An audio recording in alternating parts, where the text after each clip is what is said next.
ಆತ್ಮೀಯ ಬಂಧುಗಳೇ, ಶ್ರೀರಾಮಚರಿತಮಾನಸ ಉತ್ತರಕಾಂಡ ಇದರಿಂದ ಚೌಪಾಯಿಗಳು ಮತ್ತು ದೋಹೆಗಳನ್ನು ತಿಳ್ಕೊಳ್ಳೋಣ.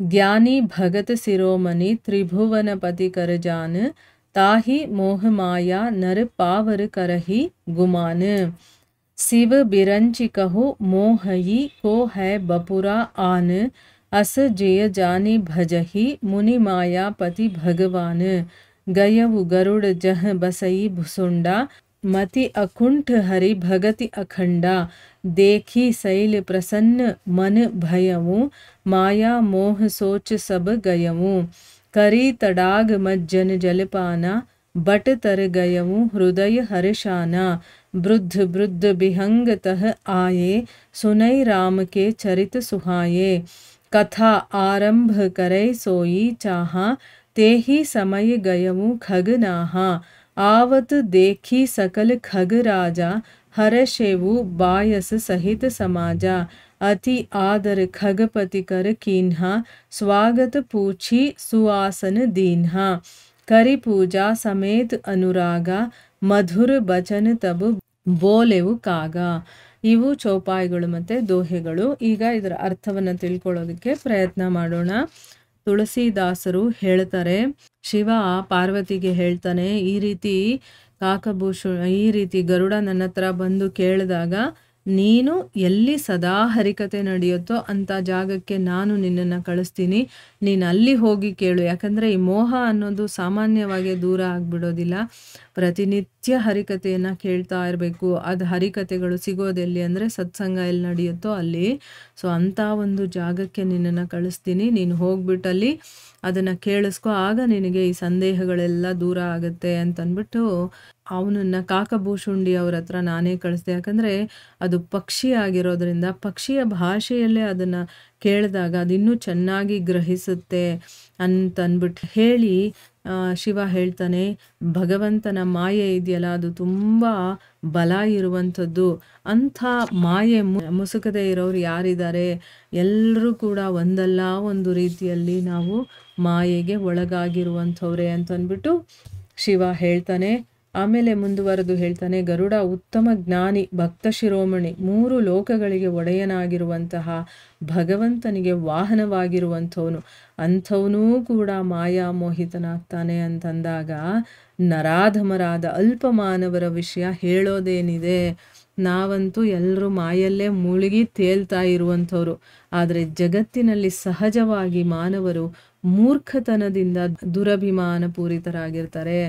ಅಂದರೆ ಮನುಷ್ಯರು ಅದರಿಂದ ಹೊರಗಡೆ ಬರಬಹುದು, ಆದರೆ ಮೂರ್ಖತನ ಇರೋದ್ರಿಂದ ನಾವು ತುಂಬ ಅಹಂಕಾರದಲ್ಲಿ ನಾವು ತುಂಬಿರ್ತೀವಿ ಅಂತಂದ್ಬಿಟ್ಟು ಹೇಳ್ತಾ ಇದ್ದಾನೆ ಶಿವ.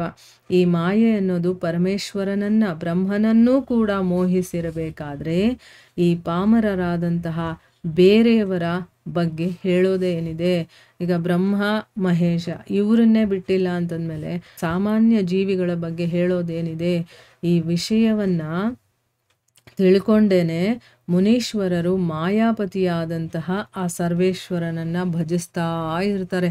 ಯಾಕಂದರೆ ಆ ಭಗವಂತನ ಭಜನೆ ಎಲ್ಲಿರುತ್ತೋ ಅಲ್ಲಿ ಮಾಯೆ ಇರೋದಿಲ್ಲ, ಅದು ಮಾಯೆಗೆ ಒಳಗಾಗೋದಕ್ಕೆ ಸಾಧ್ಯ ಇಲ್ಲ. ಭಗವಂತನ ಭಜನೆಯಲ್ಲಿ ಮಾಯೆ ಒಳಗಾಗೋದಕ್ಕೆ ಸಾಧ್ಯ ಆಗಿರೋದಿಲ್ಲ.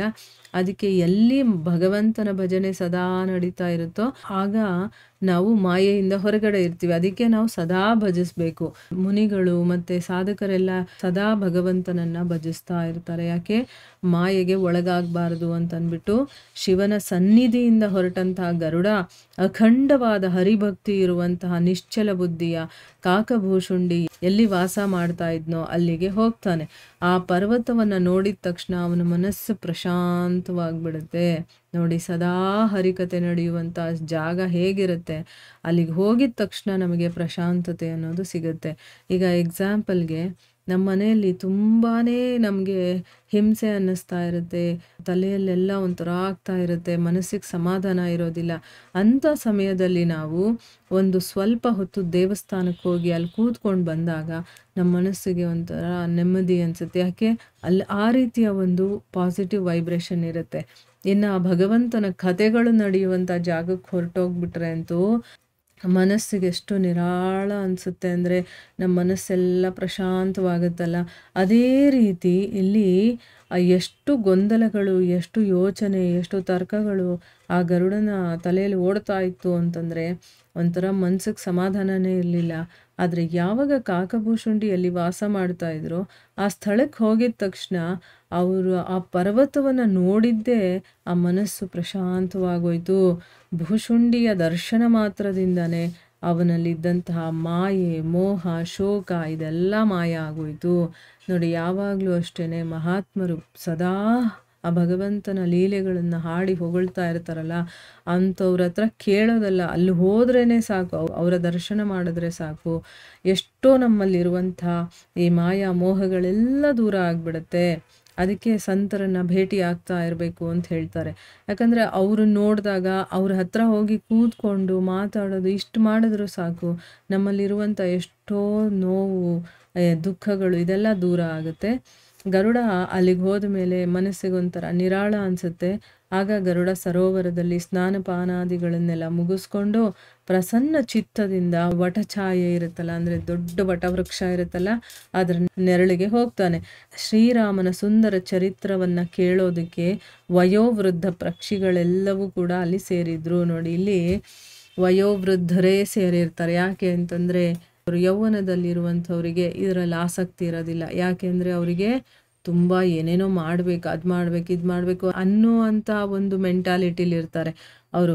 ಆದರೆ ವಯಸ್ಸು ಆಗ್ತಾ ಇದ್ದಂಗೆ ಭಗವಂತನ ಕಡೆಗೆ ಬರುತ್ತೆ. ಯಾಕೆ ಅಂದರೆ ನಮ್ಮ ಕರ್ತವ್ಯಗಳೆಲ್ಲ ಮುಗ್ದಿರುತ್ತೆ, ಮತ್ತು ಇದರಲ್ಲಿ ಏನೂ ಇಲ್ಲ ಅನ್ನೋದು ನಮಗೆ ಗೊತ್ತಾಗಿರುತ್ತೆ ಅಷ್ಟರಲ್ಲಿ. ಅದರಿಂದ ಆ ಪಕ್ಷಿಗಳಲ್ಲೂ ಕೂಡ ವಯೋವೃದ್ಧವಾಗಿರುವಂಥ ಪಕ್ಷಿಗಳೆಲ್ಲ ಅಲ್ಲಿ ಸೇರಿದ್ರು. ಕಾಕಭೂಷುಂಡಿಯವರು ಶ್ರೀರಾಮನ ವೃತ್ತಾಂತವನ್ನು ಪ್ರವಚನ ಪ್ರಾರಂಭಿಸಬೇಕು ಅನ್ನೋಷ್ಟರಲ್ಲಿ ಪಕ್ಷಿರಾಜ ವೈನತೇಯ ಅಲ್ಲಿಗೆ ಬರ್ತಾನೆ. ಗುರುತ್ಮಂತ ಬಂದಿರೋದನ್ನ ನೋಡಿ ಕಾಕಭೂಷುಂಡಿ ಇನ್ನು ಬೇರೆ ಎಲ್ಲ ಪಕ್ಷಿಗಳಿಗೂ ಕೂಡ ತುಂಬ ಸಂತೋಷ ಆಗುತ್ತೆ.